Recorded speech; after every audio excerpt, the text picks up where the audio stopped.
Hello guys, আসসালামু আলাইকুম ওয়া রাহমাতুল্লাহি ওয়া বারাকাতু। বন্ধুরা, তোমরা সবাই কেমন আছো? আলহামদুলিল্লাহ, তোমাদের দোয়ায় আমিও ভালো আছি। এখন ফ্রিজ থেকে সব মাছ নামিয়ে এখন নতুন পলিতে মাছগুলো রাখবো, তাই তোমাদের সাথে একটু শেয়ার করতেছি। দেখো, আমার এই মাছের বয়স কিন্তু প্রায় 1 বছর হয়ে যাচ্ছে। এই কুরবানির ঈদের পরেই মাছ কিনে আনছিলাম, মাত্র 20,000 টাকার মাছ কিনে আনছিলাম অনেকগুলা। এখন খেতে খেতে শুধু এই কটা মাছ আছে, বুঝতে পেরেছো? তবুও আছে 11টা মাছ। এখানে 4টা মাছ 1 কেজির বেশি হবে, যেইগুলা হয়তো ভিডিওতে ছোট দেখা যাচ্ছে। এই 4টা 1 কেজির উপরে হবে, আর ওইগুলো আধা কেজির থেকে একটু বেশি হবে। আর এই সাইডেরটি আধা কেজির থেকে কম হবে। এই যে এই 5টা, ঠিক আছে, আধা কেজি। প্রত্যেকটা মাছের ভেতরে ডিম হয়েছে।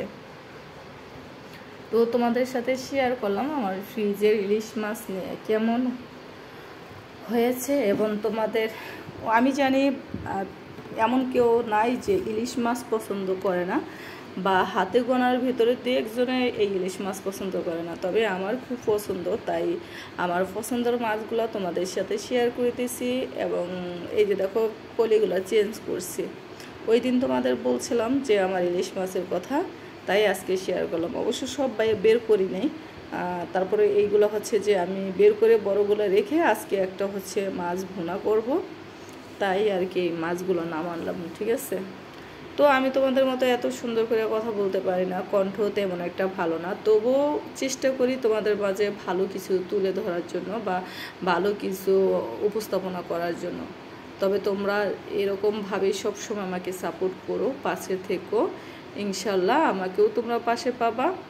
আর আল্লাহর রহমতে চাই কিছু একটা করার জন্য, জানি না কতটুকু করতে পারবো বা কতটুকু তোমাদের মাঝে উপস্থাপনা করতে পারবো, সেটা জানি না।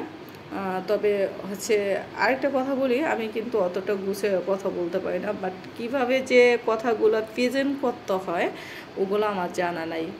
তো আমি আমার নিজের ভাষায় যতটুকু জানি বা বুঝি, বাট ওভাবেই কথা বলার জন্য চেষ্টা করি।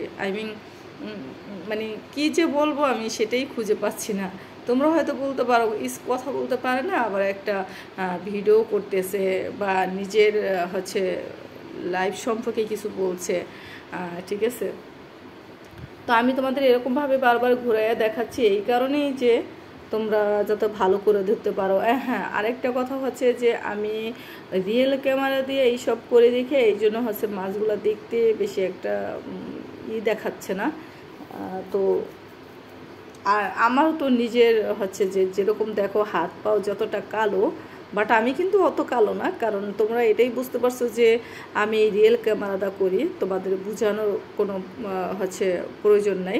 কেননা যে আমি যদি যে ওরকমই ক্যামেরা দিয়ে যদি করতাম, তাহলে অবশ্যই যে এই যে দেখো, আমি কিন্তু ঈদের মাঝখানে আমার ফ্রিজে এখন আর কিছুই নেই। নিচে কটা ইলিশ মাছ আছে অবশ্য, আমি কিছুই করি না, ঠিক আছে। মানে এখন বাজার বুঝে কিছু করি না, বাট একটু কম কম খাই, তো ওই জন্য তোমাদের ফ্রিজটাও সম্পূর্ণ দেখে ফেলছি আমার সংসার।